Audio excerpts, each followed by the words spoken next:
Pampa Debates. Oferecimento GBOX Previdência e Seguro de Pessoas. A proteção certa para a sua família. Unimed Porto Alegre. Cuidar de você. Esse é o plano. Biscoitos Zezé. Carinho que vem de família. O Banrisul te conecta. Banrisul Digital. Clique e simplifique. E Sescope RS. Cooperativismo. A grande força do Rio Grande. Olha, meus amigos, estamos iniciando mais um Pampa Debates. Pampa Debates este que foi gravado lá em Não Me Toque durante a 19ª edição da Expo Direto Cotrijal. Vamos ter dois momentos no Pampa Debates. O primeiro, com a presença do deputado federal Jerônimo Gergen e o dono, o proprietário, o presidente de lojas Riachuelo, do Grupo Guararapes e do Midei Shopping. E ele que foi deputado federal de 2 mandatos por 2 partidos diferentes e hoje é um pretendente a candidato à presidência da República. Está sem partido e está percorrendo o Brasil aí tentando, na realidade, observar se existe alguma brecha para que ele possa concorrer. Ele que é um ortodoxo, mas é um homem liberal. Então, dentro desse aspecto, ele pretende realmente, com suas ideias liberais, com um imposto único, que, vamos dizer assim, é a sua doutrina principal, ele que foi o criador do Brasil 200. Mas, antes de apresentarmos Jerônimo Gergen e Flávio Rocha, nós temos que dizer que você deve experimentar a qualidade irresistível, que não surpreende aqueles que já usaram, mas surpreende quem não usou. As linguiças e salsichões dos Alimentos Castro, que está disponível em toda a rede Zafari, qualidade desde 1960. Cidade limpa, desejo de todos, responsabilidade de cada um. Faça a sua parte, descarte corretamente seu lixo e ajude a manter a cidade limpa. Baixe também a cartilha do projeto Cidade Limpa em viamão.rs.gov.br. Prefeitura de Viamão. Juntos somos mais. O cooperativismo é um movimento econômico que interliga pessoas, incentiva a inovação e produz os resultados. E toda vez que você consome produtos e serviços de uma cooperativa, você está ajudando a transformar a realidade de muita gente que trabalha para promover a inclusão, gerar desenvolvimento e distribuir riquezas de forma mais justa. Sistema OSERG Sescope RS, cooperativismo, a grande força do Rio Grande. Vamos a Flávio Rocha e Jerônimo Gergen. A Expo Direto nos proporciona momentos como este, de encontrar aqui uma pessoa que eu tenho admiração há muito tempo, não só por ser o empresário que é, e não é por ter a fortuna que tem, mas por ter sido político com algumas convicções nas quais eu acredito. Nós estamos aqui com um dos empresários mais respeitados do Brasil, proprietário do Grupo Guararapes, da Riachuelo especificamente, mais shopping e tudo mais, e que teve uma atuação em 2 mandatos, né, como deputado federal? Foram Exatamente, Paulo Sérgio, foram 2 mandatos, eu fui o caçula da Assembleia Nacional Constituinte. Nem dei o nome dele ainda. E mais um mandato. Nosso Flávio Gurgel Rocha. Usas o Gurgel, né? Não, normalmente me conhece por Flávio Rocha. Né? Exato. Então, junto com o deputado Jerônimo Gergen, vamos ter esta possibilidade de bater um papo com o nosso empresário e político Flávio Rocha. O senhor está sem partido no momento? Exatamente, estou sem partido. Tive a minha passagem pela política de grande aprendizado. PFL, eu me considero... PFL, hoje DEM... E PL. PL, andou no PRN. Do PL, fui vice-presidente do antigo Partido Liberal no Rio Grande do Norte. Eu era presidente do Rio Grande do Norte e vice-presidente nacional. E depois criou o PPB. Pega o microfone, João, sem microfone. Eu não tinha ver. Inexperiência na televisão. Não sabe nem cantar. O PL que também não. Eu lancei ele como cantor, sabia não? Na televisão. No lançamento oficial aqui. O PL que depois fez a fusão que gerou o PPB à época. Só para colocar aqui como uma... Exatamente, mas como essa minha passagem foi no milênio passado, eu não alcancei a mudança de nome, a fusão do PL. E hoje está sem partido. Portanto, eu considero essa vinda do senhor aqui ao Rio Grande do Sul, com o deputado Jerônimo Gergen, com uma até oferta de partido, né? Porque ele hoje é objeto de desejo. Todos querem ele. Seria um orgulho muito grande. O Partido Novo quer ele. Agora o do Collor, o PSL, né? Não, o PSI. Qual é o novo partido do Collor? Esse que ele entrou? Do Collor, não, do nosso Bolsonaro. Puxa, eu estou comparando o Collor com o PSL do Bolsonaro. PSL do Bolsonaro. Né? Não. PSL. Era para ser o Patriotas e agora ficou o PSL. Ficou PSL, que é Partido Social Liberal. É isso, né? Então, pois é, Paulo Sérgio, você vê a minha desinformação nessas siglas aí, reafirmo realmente a minha ausência de projeto eleitoral. Eu estou envolvido num projeto político maravilhoso, que é o Brasil 200, mas que não implica em projeto eleitoral. Nós descobrimos uma forma fantástica, inteligente, eficiente de pautar a agenda política, de influir, até de puxar a orelha de candidatos, cobrar lacunas inexplicáveis de assuntos que são de interesse público, que não estão sendo tratados. Então, o Brasil 200 é realmente uma descoberta. Eu me considero sendo útil à política mais do que fui até quando eu militava eleitoralmente. No Congresso Nacional, na Câmara Federal, especificamente, como deputado federal. Mas, de novo, eu quero voltar para depois a gente tratar dessas questões do Brasil 200. O senhor tem atração por algum partido, entre tantas ofertas que já recebeu? Até para ser presidente da República, mas muitas também para ser vice-presidente da República? Paulo Sérgio, eu tenho atração por um projeto de país. Eu alimentei, acalentei o desejo, a ilusão que estava muito cristalizada há 6 meses atrás de que nós iríamos encerrar um triste ciclo da nossa história de Estado que se mete em tudo, Estado grande, perda de competitividade e erosão dos valores do Brasil que se refletiram em aumento de criminalidade, em aumento de corrupção. E eu imaginava que nós estaríamos encerrando um triste ciclo e iniciando a exemplo do que a gente está vendo aí no resto do mundo. Um ciclo de economia livre, que é o deflagrador da prosperidade, um Estado menor, mais eficiente, mais liberdade para a fonte única de geração de riqueza e prosperidade, que é o talento individual, que é a livre iniciativa. Eu imaginei que nós estaríamos começando agora esse novo ciclo a partir das eleições de outubro. Mas o Brasil 200, nosso movimento, é o resultado da angústia daqueles que estão vendo, à medida que o tempo avança, o quadro vai ficando mais nebuloso e o que a gente vê agora é o risco iminente da gente devolver, por falta de projeto, de um projeto liberal, de um projeto estruturado e coerente, da gente devolver o Brasil ao mesmo time que devastou a nossa economia e erodiu nossos valores. O senhor acha que isso pode acontecer? Eu acho que isso aí tudo vai virar nanico. No meu entendimento, isso vai acontecer pós-eleição. Não que a gente vá fazer uma renovação no Congresso Nacional, ou mesmo de governantes, nós vamos continuar aí com 80% do que já existe, sejam corruptos ou não. Porque Paulo, alguém vai imaginar que o Renan Calheiros perde uma eleição? Paulo, que o Collor a minha perde uma eleição? É que há uma demanda. A minha confiança reside no fato de que, claramente, o eleitor melhorou. E o eleitor é o alicerce, é a base de tudo.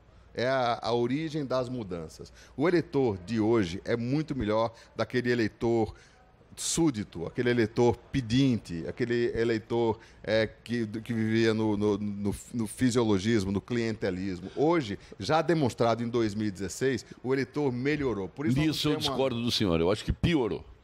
Piorou por quê? Porque a nossa base da pirâmide social do Brasil é cada vez maior. Nós temos hoje 30 milhões de miseráveis no Brasil. São pessoas que são desinformadas de tudo. Mas são desinformados de tudo. As crianças parcamente vão à escola. O analfabetismo funcional é uma coisa mas os formadores do país é lamentável. Ficar bom. Eu remeto você à pirâmide de 1990, onde você via claramente uma achatada pirâmide social. Esse não foi um fenômeno brasileiro.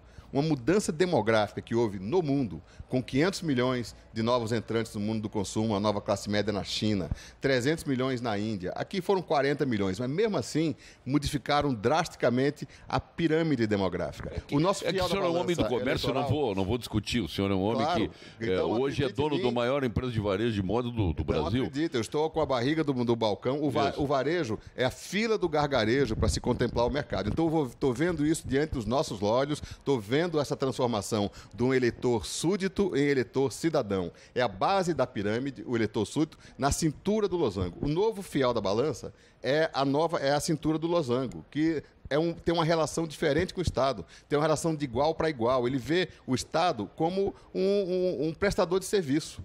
Ele tem consciência tributária. Isso muda tudo. Isso ficou claro em 2016, foi uma eleição diferente, mudou tudo. Aqui no Rio Grande do Sul mesmo, foi eleito um liberal. Em São Paulo, a essa distância da eleição, João Dória tinha 1%. E foi realmente a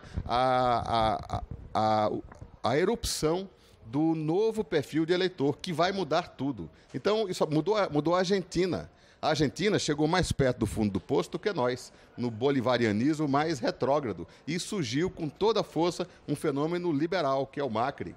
O Chile, depois de 20 anos de socialismo, voltou ao Pinheira, que está dando uma guinada liberal. Peru com o PKK, a gente imaginava que isso ia acontecer aqui. O povo está pronto para fazer isso. Quem não está pronto é a classe política. Porque a classe política, até agora, não apresentou essa demanda clara da opinião pública, que seja um liberal na economia, mas um conservador, não o careta retrógrado, mas conservador... O problema, meu caro doutor Flávio, é que os nomes que são colocados à disposição de ser eleitor, que o senhor disse que melhorou sobremaneira, e eu estou na contramão do que o senhor pensa, eu acho que não, até porque a gente convive, vive... Pode não estar bom ainda. Posso dar só a opinião aqui? Essa é a tendência. Eu só quero dizer o seguinte, né, eu estou na contramão desse seu pensamento, mas quem nos apresenta o cast de estrelas a serem escolhidas para compor um Congresso Nacional, uma Assembleia Legislativa, os cargos majoritários, quem apresenta esse cast são os partidos políticos. E aí os partidos políticos têm essa consciência de apresentar aqueles que são melhores e não aqueles que podem trazer votos por partidos pura e simplesmente, como um tiririca da vida, ou mesmo os corruptos que têm voto. Paulo Sérgio, eles mantêm os corruptos que têm voto, mantêm o tiririca e as coisas acontecem nós vamos pela assim, eles vão eleger de novo. Eleger de 80 a 100 liberais. Isso é uma grande novidade.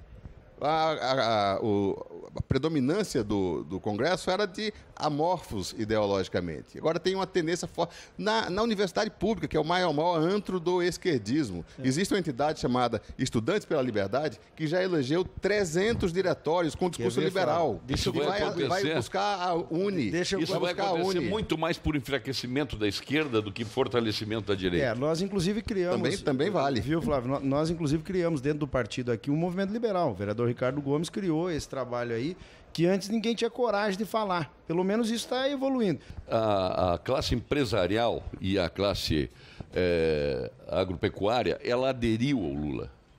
O setor agropecuário nunca foi tão beneficiado quanto no governo Lula. Os banqueiros nunca foram tão beneficiados quanto no governo Lula. Ele botou um pé na oligarquia. Isso aí não dá para negar. Ou dá para negar? Dá para negar, sim, não porque há uma classe... Aqui foi dito existe uma confusão, existe uma confusão que é feita entre dois animais bem diferentes, que é o animal de mercado, o empresário de mercado e o empresário de conluio.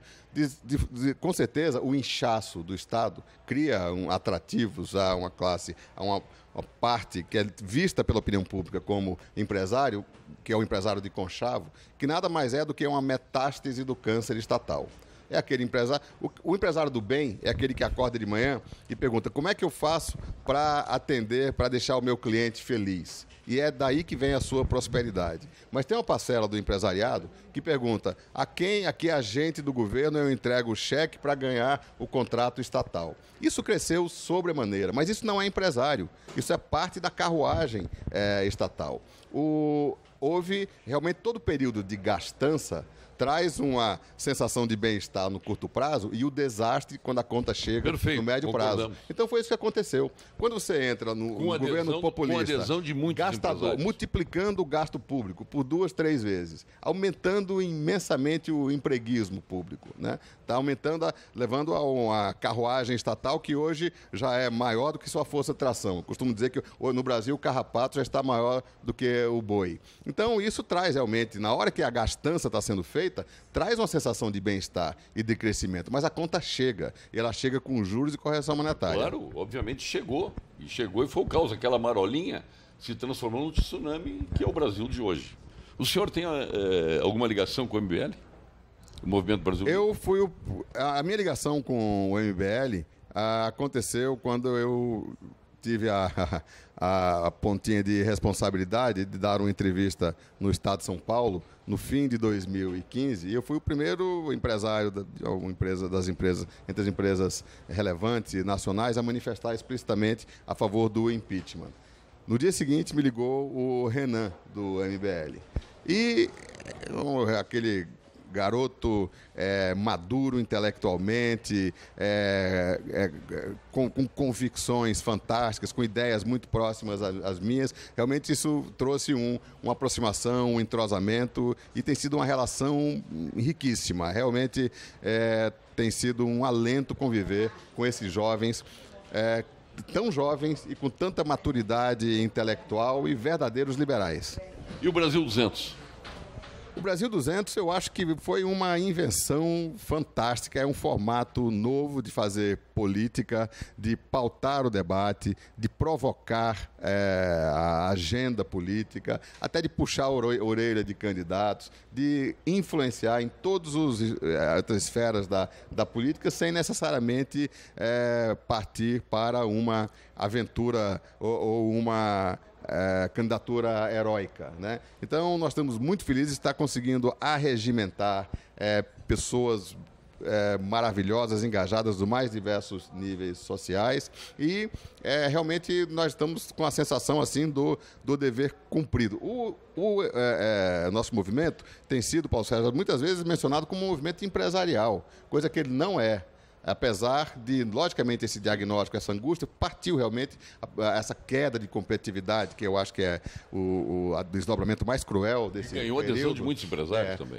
Ganhou de muitos empresários que são figuras com muita visibilidade, mas o Brasil 200 é, antes de mais nada, a conscientização da enorme maioria silenciosa de 98% da população que puxa a carruagem, que geram riqueza. E no grito produzem. Perde para a minoria barulhenta, que são os ideólogos racionais, essa vanguarda do atraso que arrebentou com o Brasil. Perdi, acho que não vai perder mais, porque a conscientização era o que faltava. Porque é impressionante como uma aristocracia burocrática, com um viés ideológico que é a herança do PT. Porque nós teremos um PT do Palácio Planalto, mas o PT continua impregnado de uma forma terrível, tóxica, em todas as esferas do governo. Então, é necessário fazer essa faxina para quem torne encargos com estabilidade, né? Que é pior, né? Exatamente. Estabilizados. Essa é uma coisa que tem que ser apontada e discutida e questionada. Mas, em suma, como é que uma aristocracia de 1% da população domina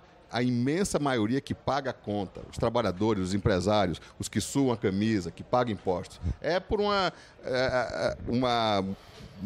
método absolutamente antigo e que acontece há muito tempo.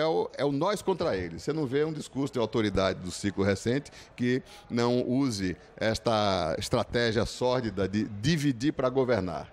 É patrão contra empregado. São conflitos fictícios. Que nós chamamos aqui no Rio Grande do Sul de granalização.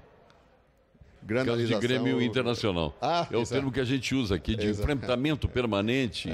Eu não sou daqui, mas sou casado com uma gremista, então eu sei da paixão. É gaúcha? É gaúcha. Pô, parabéns.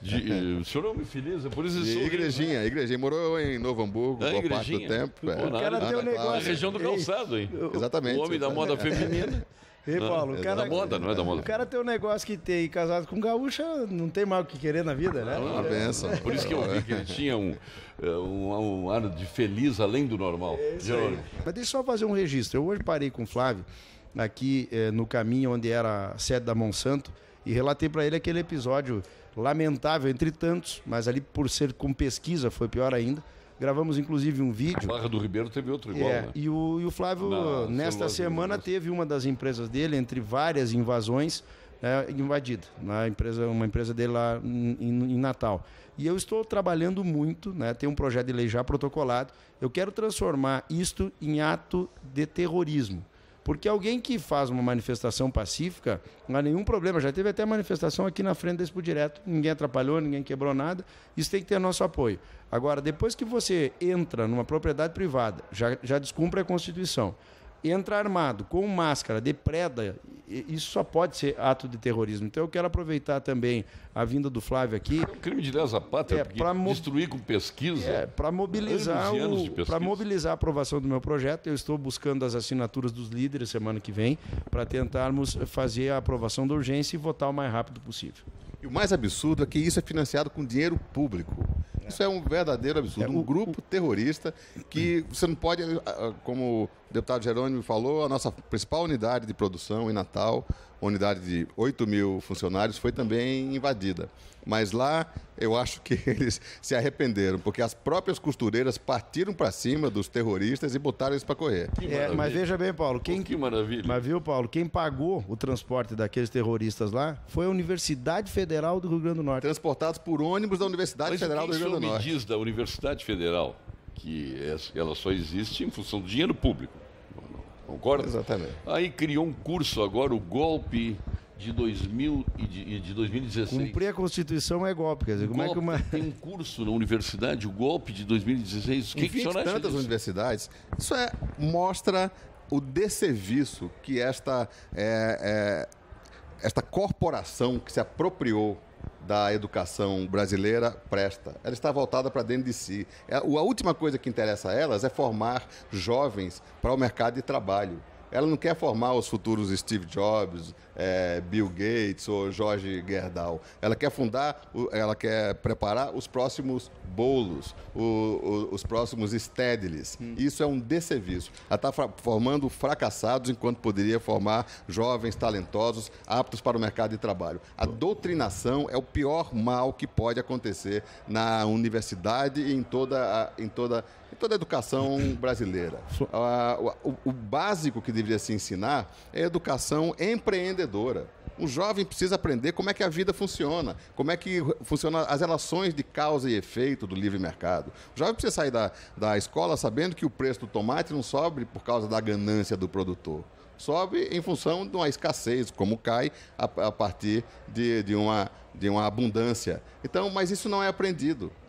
Isso é um afastamento do propósito que deve ser da educação, que consome, vale dizer, 6,5% do PIB. Nós consumimos em educação 50% a mais proporcionalmente do que é uma referência como Coreia do Sul, para formar pessoas despreparadas para o mercado de trabalho. Só uma pergunta, Fábio. Falasse alguns nomes aqui. E aquela foto que você tem na tua mesa atrás da tua cadeira? É do Steve Jobs, não é? Exato, realmente, de tanto falar no Steve Jobs, a minha admiração pelo Steve Jobs, porque eu, uma vez numa entrevista, disse uma coisa que foi até motivo de chacota dos meus colegas lá da Riachuelo, que eu falei que nós gostaríamos de ser a Apple da cadeia têxtil. Porque, de fato, uma similaridade em que pese a diferença de muitos bilhões de dólares de tamanho e de importância. Estou falando aqui da marca mais valiosa do mundo, a empresa de mercado, acho que talvez a primeira empresa que vai atingir $1 trilhão de valor de mercado. E o que é que isso aí tem de parecido com um fabricante de calça e camisa lá do Rio Grande do Norte que cresceu um pouco mais? É que a Riachuelo, assim como a Apple, é uma empresa integrada. A Apple é uma empresa que consegue, embaixo do mesmo guarda-chuva acionário, ter todos os elos da cadeia de informática, assim como a Riachuelo também. Então, essa é uma tendência, uma empresa integrada que se traduz em sinergias e baixo custo. Bom, nós estamos diante de uma eleição aí, e obviamente seu nome é citado a todo momento. Se fizermos aí, se copidexcarmos o que tem de Flávio Rocha por aí, é uma loucura, né? Eu vou repetir, o senhor vai resistir a ser candidato à presidência da República ou ao mesmo a vice? Paulo Sérgio, em outro momento da minha vida, eu tinha 30 e poucos anos, eu ousei me lançar numa candidatura heróica por um ideal. Eu estava no Congresso, uma bandeira parlamentar minha, que era uma reforma tributária radical, o imposto único, ganhou grande popularidade, e eu, para disseminar esse ideal e fazer uma bancada parlamentar, me lancei nesta que na época era uma aventura. Logicamente, o momento de vida é outro, mas mais do que isso, nós temos o Brasil 200, que presta o serviço às nossas bandeiras, à nossa causa, marca a posição com muito mais eficiência do que uma candidatura, né, só para marcar a posição. Mas a coisa tem evoluído de uma forma que tem realmente surpreendido, e para manter o ânimo do nosso grupo, né, atiçado, aceso, eu tenho dito que não faria sentido nesse momento uma candidatura. Mas se por acaso, na remota hipótese da coisa ganhar uma musculatura tal, devido ao imenso vazio que tem na política. Até agora não se apresentou o candidato óbvio, que é um liberal na economia e conservador nos costumes. Se esse vácuo persistir e houver a sinalização do povo, da população... Bom, pelo que está aí, vai persistir. Eu seria soldado. Tem tanta coisa para a gente tratar aqui que tem angústia que a gente não consegue tratar. Com esse emaranhado de leis, de uma tributação no Brasil absolutamente injusta, não é com o empresário, injusta com a sociedade que paga por isso, é um absurdo. E a razão maior da degradação, da desconstrução da nossa competitividade. O Brasil cai em queda livre, caiu 50 posições no ranking de competitividade em 5 anos. Isso é empobrecimento na veia, a gente tem que recuperar isso. Tem que recuperar. E eu acho que uma revolução no regime tributário brasileiro seria absolutamente necessária, uma Assembleia Constituinte exclusiva para reformular e fazer realmente da Constituição uma espinha dorsal. Essa Constituição que está aí, ela é a Constituição do PMDB, ela surgiu em cima daquele plano enganoso do Funaro, né, que acabou elegendo o PMDB inteiro, né? É um absurdo. Então nós temos que mudar isso. Não é mais possível continuarmos com o Brasil atrasado dessa forma em tudo. Roberto Campos, que foi meu colega da Assembleia Nacional Constituinte, tinha uma frase lapidar aí que eu ouvi dele no dia da promulgação da Constituinte. Ele falou: nós não temos uma Constituição, nós temos um catálogo de aspirações inatingíveis. É exatamente isso. Todo mundo tinha a sua aspiração, seu sonho, colocou lá, tem muitos direitos e esquecemos de colocar quem é que ia pagar a conta. E vamos ter que acabar com a política rentista do Ministério da Fazenda, que normalmente está na mão de banqueiros. Isso é uma coisa fundamental. Aí não adianta baixar a Selic, não reflete aqui, quando eu dizia do Lula, nós tínhamos a Selic lá em cima, uma taxa de juros de 3% ao ano para o produtor rural vibrando, foi a época que mais cresceu. Quer dizer, a custa de quê? Do dinheiro privado, porque não existe dinheiro público.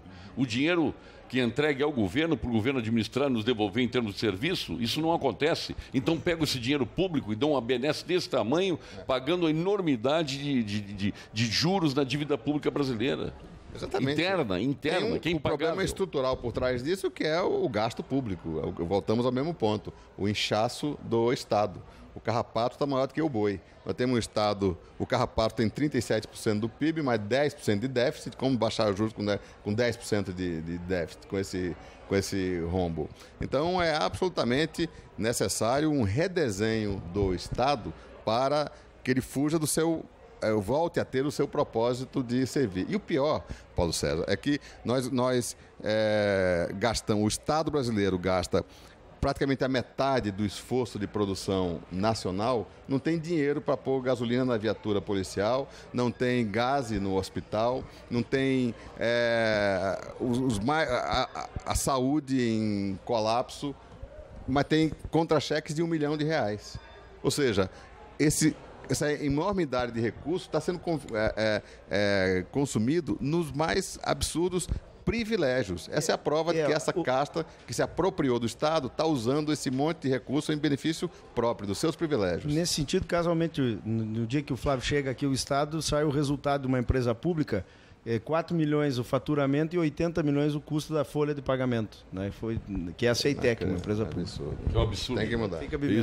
Isso é uma vergonha.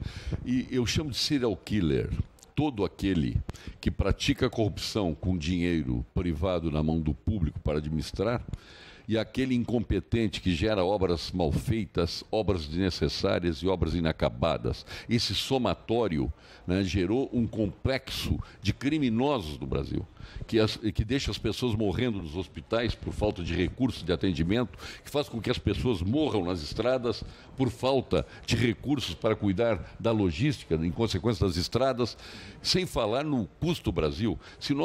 O senhor sabe que um transporte aqui de Não Me Toque até Rio Grande, de soja, é mais caro, é 3 vezes mais caro que de Rio Grande ao Porto de Xangai, na China? O senhor sabia disso? No Brasil, eu imagino que seja isso. Isso é isso. Custo Brasil. Essa aristocracia burocrática se apropriou de organismos do Estado fundamentais para tratar da defesa da sua ideologia.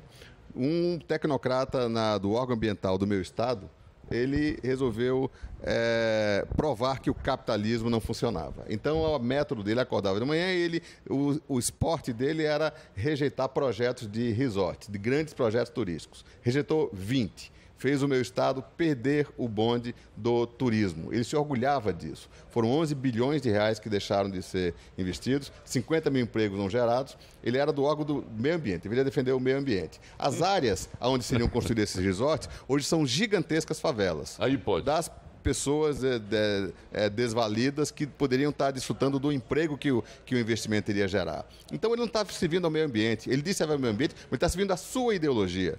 Nós temos o projeto que mais me orgulha, o Pro Sertão, que está com potencial de gerar 30 mil empregos na região mais pobre do Brasil, que é o sertão do Rio Grande do Norte. As autoridades que deveriam, em nome do trabalhador, estão destruindo esses empregos, estão nos expulsando de lá, estão nos obrigando a ir para o Paraguai, para a China. Eles não estão defendendo o trabalhador. Posto único que o senhor queria. Posto único, 15% do Paraguai, está todo mundo no Paraguai.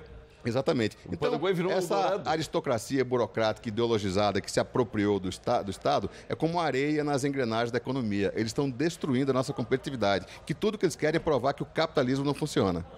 Mas tem coisas históricas também que a gente tem que somar isso, acabar com as nossas ferrovias, em benefício de um processo de rodovias absolutamente fajutado, onde as rodovias nem sequer foram projetadas para o futuro, estão aí até hoje, né, demandando acidentes, custos estratosféricos, as hidrovias também. Nós tínhamos mais hidrovias e ferrovias na década de 50 e 60 que temos hoje.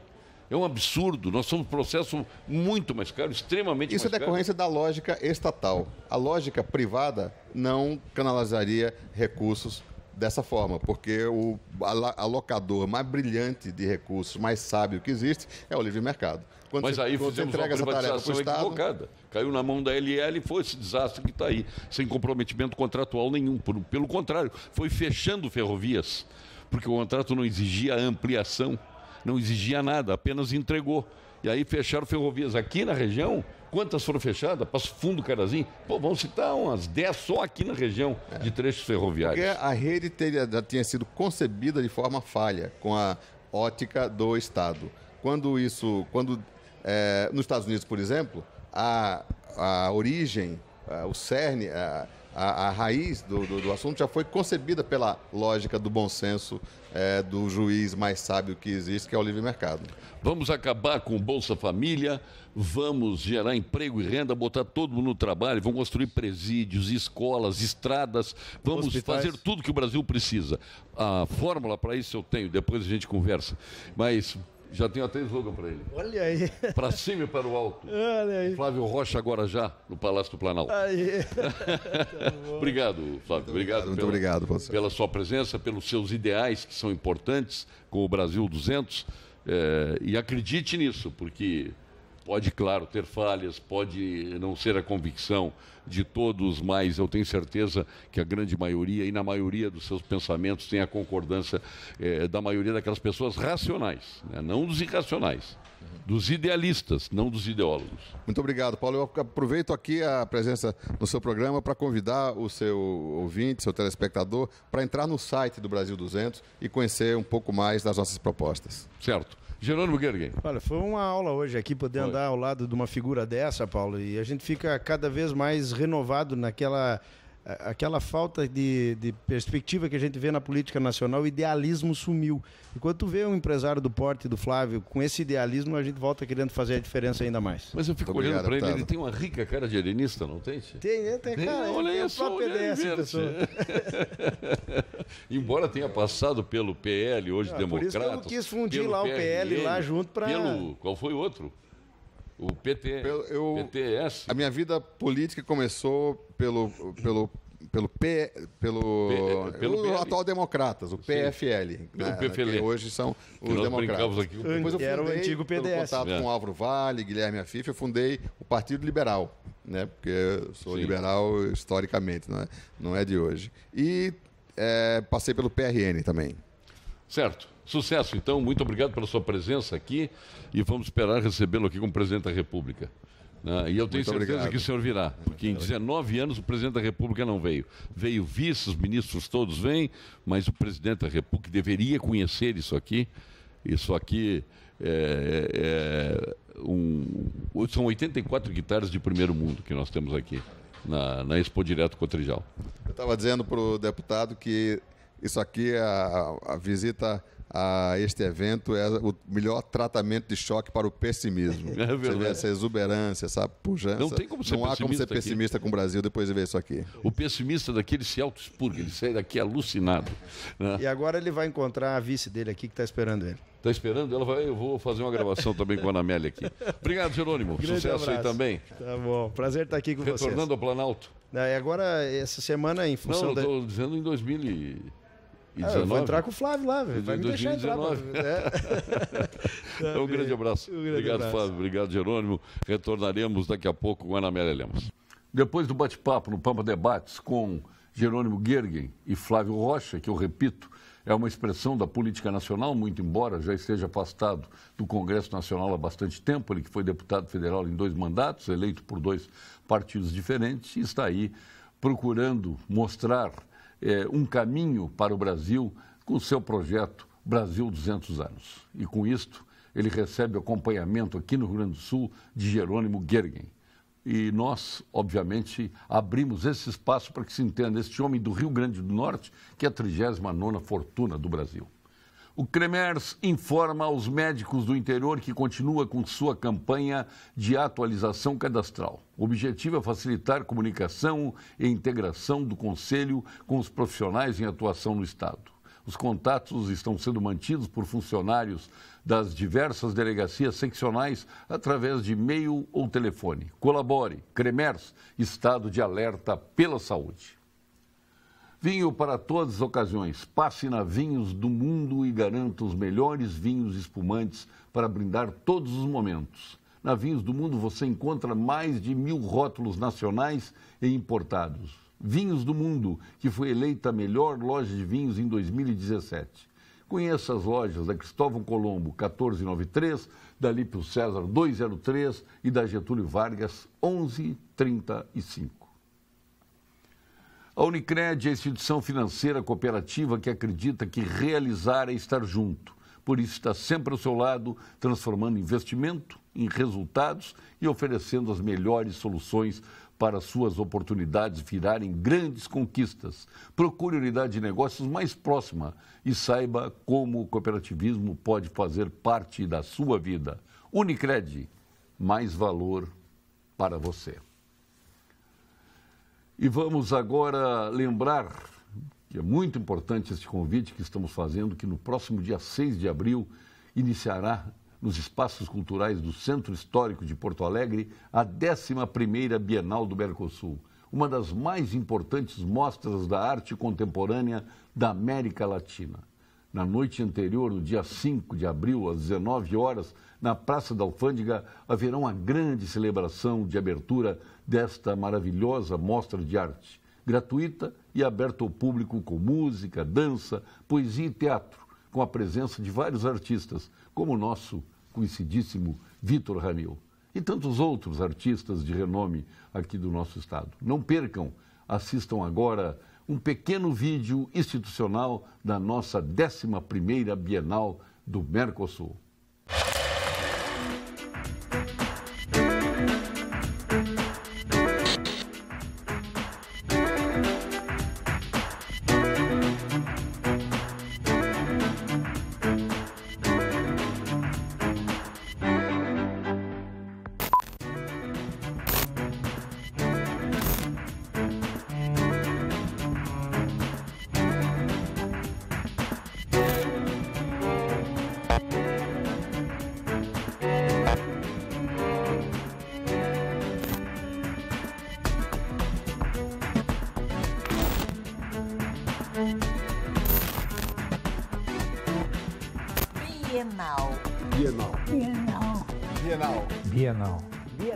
Bienal.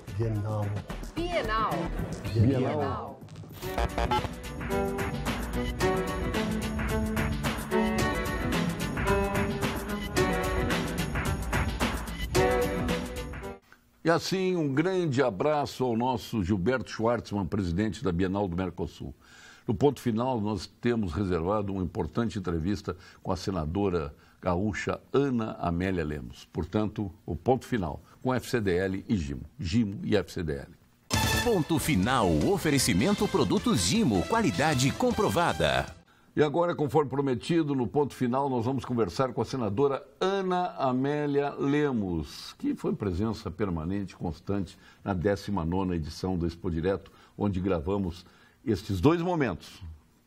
Na primeira parte do programa, com Jerônimo Gergen, deputado federal, e Flávio Rocha, um homem que está buscando seu espaço para se candidatar à presidência da República ou mesmo vice-presidência. Mas um nome expressivo, um nome muito conhecido nos meios empresariais do Brasil e no Nordeste brasileiro, que foi deputado federal em 2 oportunidades. E agora chegou a vez da senadora gaúcha Ana Amélia Lemos.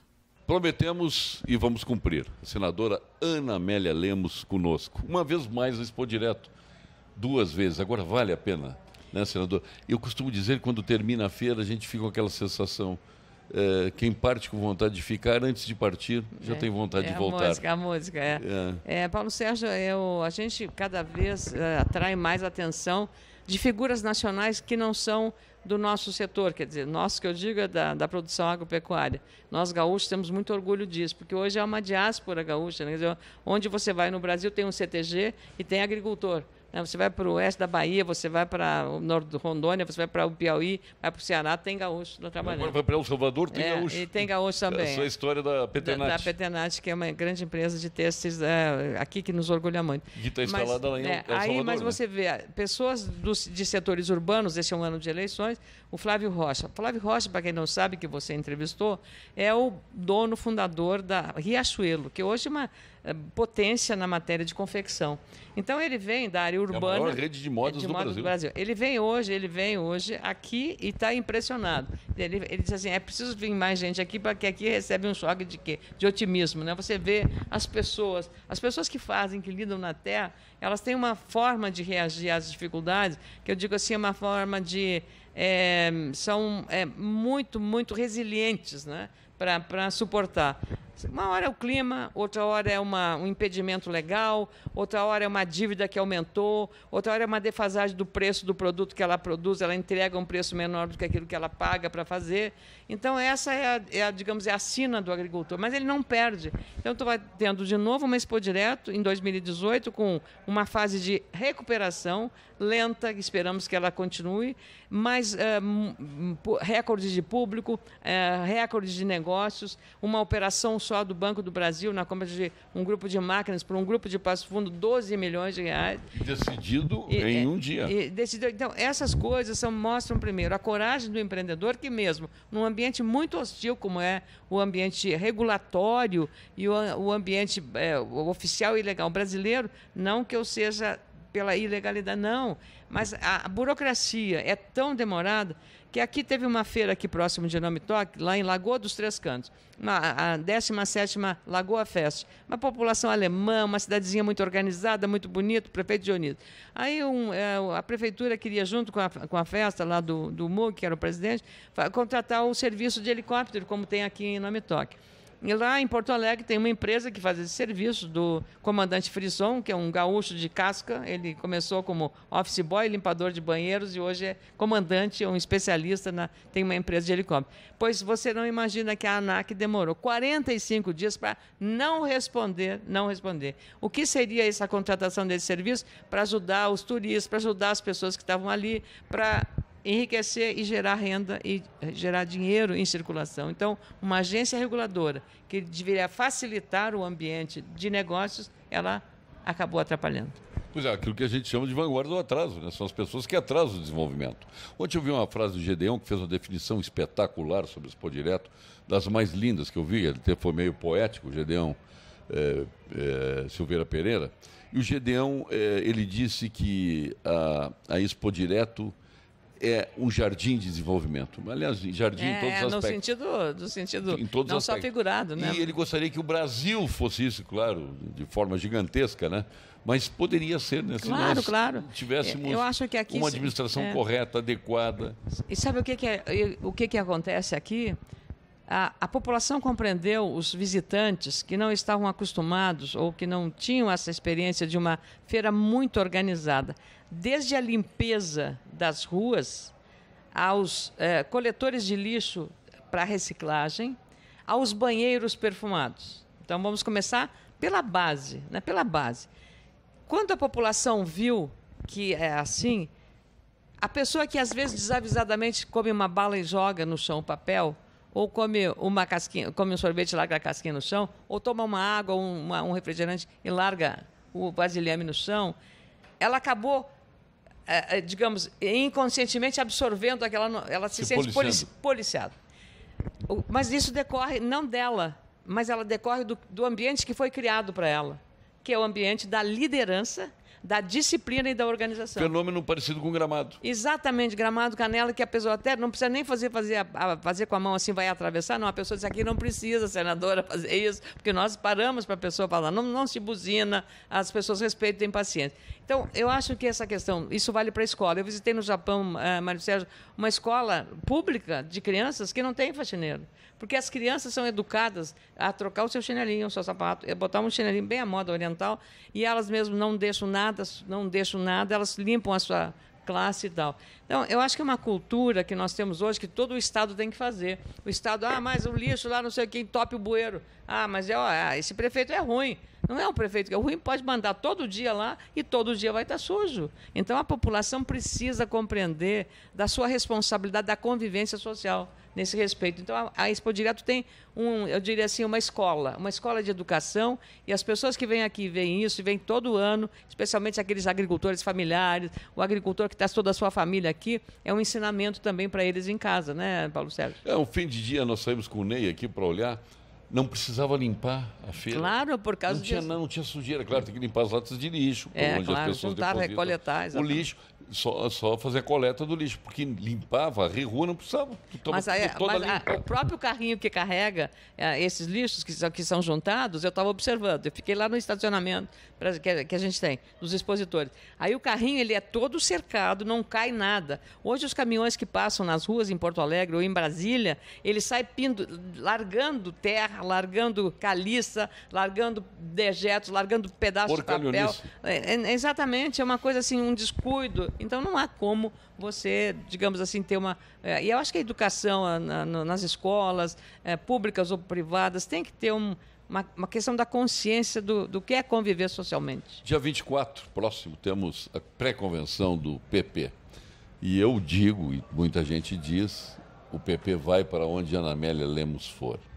Para onde vai Ana Amélia? Eu vou respeitar o resultado da convenção, evidentemente, não tenho nenhum caminho a não ser esse, mas eu tenho ponderado, Paulo Sérgio, ao partido, e há uma compreensão, especialmente hoje, mais intenso dos prefeitos municipais, que são os nossos grandes líderes, junto com o Celso Bernardi, que é o presidente, a quem está cuidando isso, é que nós temos que ter um cuidado muito grande com as coligações que nós precisamos por uma questão de sobrevivência a fazer uma construção de uma coligação bem forte. O PP pode liderar isso, mas ele tem que agregar partidos com ele. Pode liderar, mas nós temos Mas, senhora, eu gosto muito da empatia, eu me coloco no seu lugar. A senhora realmente precisa que estas coligações aconteçam. Né? Até por tempo de... Não, mas eu estou me colocando no seu lugar. Eu não sei se a senhora pensa assim. Não, até por tempo de televisão, que é importante. Mas o tempo de televisão é muito mais importante para o candidato a governador e para os deputados federais do que para uma senadora que eu disponho de... Claro, eu tenho um canal rede social, eu tenho um monte de coisa para... Não, mas aí projetando a necessidade do candidato. Entendendo também, por exemplo, Pedro Westphalen candidato, entendendo os deputados federais candidatos, a brecha do Heinz saindo de uma candidatura, ficam aí 200 mil votos à disposição. É óbvio, se eu estou no lugar deles, eu quero o Heinz de candidato. Né? Eu estou me colocando na posição das pessoas. Para pegar o espólio, Claro. Pegar os votos. Então, tudo isso é importante para quem é candidato ao Senado, tem um determinado tipo de visão, para quem está nessa situação, outro tipo de visão. Né? Então, acho que é difícil essa composição, mas eu continuo entendendo.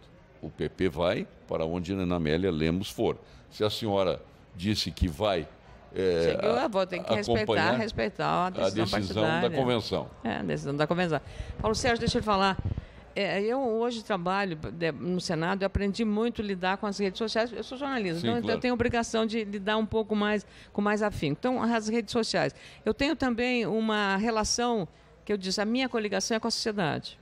É com a sociedade. Então, independente, eu digo do ponto de vista partidário, minha preocupação não é comigo, é com os deputados federais. Porque você, para ter hoje, com a saída do Marcel Van Hatten, que seria, digamos, o substitutivo, entre aspas, do Luiz Carlos Reis, que foi o mais votado na eleição de 2014, o Marcel Van Hatten saindo impõe que o PP, para chegar aos 6 deputados federais, ele tenha que fazer 1,5 milhão de votos. Nós fizemos com a coligação, cai isso para 800, 900 mil votos. Olha a diferença, Paulo Sérgio, tem que raciocinar desse modo. Então, os deputados federais, por exemplo, Pedro Westphalen, que está saindo, deputado estadual muito combativo, secretário de obras, ele precisa, né, ligado ao transporte, ele precisa se mostrar, agora eu sou federal. Aí nós vamos ter na televisão menos de 1 minuto, se não tiver, se formos sozinhos. É menos de 1 minuto, Paulo Sérgio. Eu estou pensando nos deputados. Você só vai dizer, meu nome é Westphalen. Meu nome é Enéas, exatamente. Meu nome é Westphalen, exatamente. Exatamente. Meu nome é Pedro, porque Westphalen já vai consumir mais tempo que o nome agora. Mas eu quero te dizer o seguinte. Vai ter 7 segundos. Outra coisa. Hoje a utilidade, a importância do papel dos deputados federais. Fala com qualquer prefeito. Nós temos o maior número de prefeitos. Se nós ficarmos com 3 deputados federais, em que portas os nossos 100 e poucos prefeitos vão bater para pedir emendas?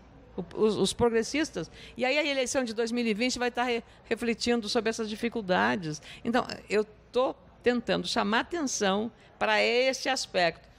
O Senado tem 2 vagas. 2. Mais do que isso, é uma eleição majoritária. E que no Rio Grande do Sul, diferente dos outros estados, o candidato ao Senado é descolado do candidato ao governo do estado, seja ele do seu partido, da sua coligação. Vou lidar com números, a gente tem que falar números. Em 2010, quando eu fui candidato ao Senado... Pragmático. Exatamente por isso que eu estou tentando, assim, o que é menos de 1 minuto para o candidato ao governo, para o candidato ao Senado e para os candidatos a deputados federais? Menos de 1 minuto, Paulo Sérgio. Inconcebível. Bom, então é isso, sozinhos é isso que nós vamos ter. Outra coisa... A questão relacionada à eleição majoritária, os números. Em 2010, nós fizemos uma coligação com o PSDB, a candidata à reeleição era a governadora Ieda Cruzes e o PPS. A governadora fez, naquele 2010, que Tarso Genro ganhou no primeiro turno, 1.100.000 votos. Eu fiz, naquela eleição, 13 milhões e 340 mil votos. 3 vezes mais. Então, tá. 2014, eu fui candidato ao governo, perdi, os eleitores disseram, queremos que a senadora continue lá. Então, eu respeito a opinião. Não serei candidato à reeleição ao Senado. 2014, eu vou dar o exemplo de um outro partido. Tinha uma vaga só.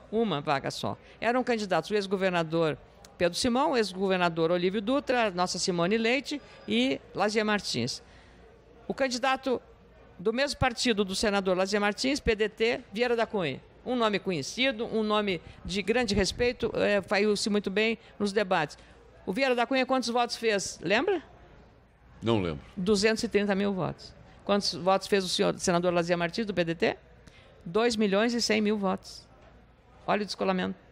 Então, é isso que eu chamo a atenção para os nossos deputados federais, da nossa bancada, independente de eles terem esse argumento da questão de herdar o patrimônio ou os votos do Luiz Carlos, e também chamar nem sempre há transferência de votos, E para esse aspecto que também se reflete sobre os nossos candidatos à Assembleia Legislativa. Então, é apenas essa ponderação que a gente faz em relação à relevância de uma boa coligação que a gente faz, porque uma mandurinha só não faz verão. Mas isso, os outros partidos que também têm candidatos ao governo do Estado já estão adiantados nisso aí. Por exemplo, o PSDB já negociou com o PTB. É uma coisa que tem. O que sobra agora para negociar? Qual é o candidato que, confirmado candidato, abre mão da sua candidatura para ser candidato a vice ou para ser... Não abre. Essa é a questão. E essa costura ela teria que ser antecedente a uma decisão de ter candidato ou não, né? Já poderia ter sido construído isso. Eu acho que é um erro. E agora, se tiver que se coligar com alguém, como é que a senhora vê isso? Quem está, viu, Paulo Porque pode ir para o PSDB, pode ir para o PMDB. Eu acho que uma dessas alianças, todas essas alianças devem ser conversadas, examinadas e avaliadas do ponto de vista do interesse, não só do eleitor, não só do ponto de vista do Progressistas, que é o nosso partido, mas também a avaliação do sentimento da população e do eleitorado. O que o eleitorado, a tendência dele, o que ele quer? Mudança? Ele quer a continuidade? O que ele quer? Então, é um pouco ter a percepção disso. Fazer uma avaliação, uma sondagem perante o eleitorado. Hoje você tem pesquisas para fazer isso, para avaliar essa preferência dele. E por aí você balizar o seu comportamento e a sua atitude. Bom, dizia o Flávio Rocha aqui, que lhe antecedeu na entrevista, que se ele verificar que a brecha continua de um candidato que tenha, em determinados aspectos, ortodoxia e, no outro aspecto, liberalismo, se ele continuar enxergando esse vácuo, ele vai entrar e vai ser candidato. O PP, que tinha no Blairo Maggi seu candidato, que acabou desistindo, que é um grande partido, é o segundo maior partido do país, né, que deveria ter um candidato próprio, aí sim, né, não apresenta um nome sequer. Poderia aí surgir uma dobradinha para a presidência da República? Ana Amélia, por exemplo, com a filiação do Flávio Rocha, poderia haver uma dobradinha nesse sentido? Não, porque nós falamos isso antes, para mim seria o ideal. Talvez assim, ele é muito educado, muito elegante, falando aqui no Rio Grande, meu estado, né? E a mulher dele é gaúcha, lidou bem com as gaúchas. Ela é muito, claro, a esposa dele é de Igrejinha, da família da Picadilly, né? Fábrica de grandes empreendedores na área coreiro calçadista, é maravilhosa, conheço a esposa do Flávio, nos encontramos em Buenos Aires. Mas o problema, meu caro Paulo Sérgio, eu acho que eu entendi um pouco o funcionamento, a mecânica do Senado Federal e o papel que o Senado tem na questão que fala-se muito impacto federativo. Lá é a Casa da Federação. Então, todas as questões que foram tratadas, por exemplo, de aumentar recursos para os municípios, passou pela minha mão. A PEC, que aumentou em 1 ponto percentual a receita do FPM, que é o Fundo de Participação dos Municípios. Outras medidas que, se fossem aprovadas, que eu entrei e fiz uma ação com emenda constitucional para mudar os critérios de contratação de procuradores dos municípios, salvou as prefeituras municipais. Então, a pedido da Confederação Nacional dos Municípios, não foi ideia minha. Então, eu sou uma apoiadora, eu sou municipalista. Eu entendo que as coisas acontecem aqui. Então, que digam os prefeitos desse trabalho. A senhora está muito bem no Senado. Aliás, por estar bem, eu quero dizer, a senhora sempre foi uma mulher extremamente elegante. Tá, mas, olha... Tá bom. Paulo Sérgio, não, mas é verdade. Não, eu já fiz pessoalmente elogio, estou dizendo agora, estou fazendo de novo. A senhora está muito bem. Muito obrigada. O cabelo ficou ouro e fio, tá bom, com a senadora. Não, os quilos a menos também ajudam. Ela estava com o Sartori brincando sobre isso. Eu disse, olha, ela não sei o que fica mais velha, mas não envelhece. Quer dizer, uma coisa assim, pelo amor de Deus, o Sartori não fala. A coisa que a gente detesta falar, a mulher detesta falar é falar a idade. Então, não, eu costumo dizer que a gente é jovem há mais tempo. Isso é bom, obrigada. Obrigada, Paulo Sérgio. Ou novo há mais tempo, jovem há mais tempo. Eu nunca falo, porque quem diz a melhor idade nunca teve 20, 30 anos para dizer que é a melhor idade. Exatamente. Mas jovem há mais tempo, porque toda idade tem as suas coisas boas e as suas coisas ruins, né? Mas eu acho que na nossa faixa... Nós não temos mais complexos de Peter Pan, né? Claro que não, claro que não. E está muito bem assim, né? Uma passagem na vida, que todos nós vamos passar por todas essas etapas, mas eu acho que a senhora está na sua plenitude. Eu quero agradecer muito também, Paulo Sérgio, assim, o carinho que as pessoas tratam, porque é pesado, viu? É um exercício de um mandato, nesse momento, que botam tudo na mesma vala comum, todo mundo é corrupto, político não presta e tal. Eu estou lá naquele meio... Mas a senhora nunca teve nessa vala. Não, mas isso aí, às vezes acontece. Então, eu fico, assim, confortada, porque eu passo aqui, as pessoas vêm, a maneira como se manifestam, como falam. Então, isso para mim é uma recompensa extraordinária. E para mim encoraja, né? Como foi o prêmio que eu recebi do Sindicato Rural de Carazinho na segunda-feira, posterior àquele sucesso daquela festa maravilhosa da Pampa e da entrega dos troféus, Cotrijal Pampa. Foi uma coisa fantástica. Então, isso eu disse para eles, a gente não trabalha para receber prêmio, mas quando a gente recebe esse reconhecimento, não há dúvida de que a gente diz, não, eu não tenho direito de desistir, de lutar. Senadora, muito obrigada. Obrigado. De novo, sucesso querido amigo. Sua trajetória muito aí. Obrigada. Vai Obrigada. seguramente estar no Senado da República. É o meu sentimento, e tenho certeza que é da maior parte dos gaúchos, a sua vaga está garantida lá, porque nenhum gaúcho vai desperdiçar este voto. Muito obrigada, Paulo Sérgio. Eu tenho certeza muito obrigada, disso. Até pelo trabalho magnífico que a senhora vem fazendo no Senado da República, orgulhando a todos nós gaúchos, seus conterrâneos. É bom ter um amigo assim. Não, mas não é amigo, não é amigo, é reconhecimento. Quem depende do amigo. Obrigada. Amigo, avaliação à parte. Essa é a avaliação de quem é eleitor, de quem vive essa sociedade e conversa com as pessoas e sabe o respeito que as pessoas têm por Ana Amélia Lemos. Obrigado. Então, a senadora Ana Amélia Lemos, conforme o prometido.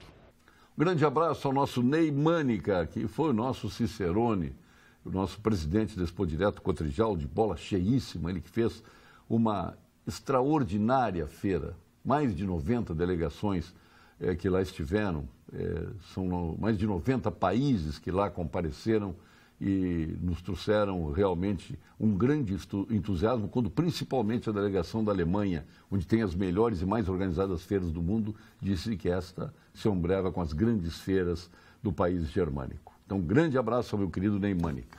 Fique agora com as principais notícias do dia da sua região, com os apresentadores locais do Jornal da Pampa. Obrigado, boa noite, até amanhã.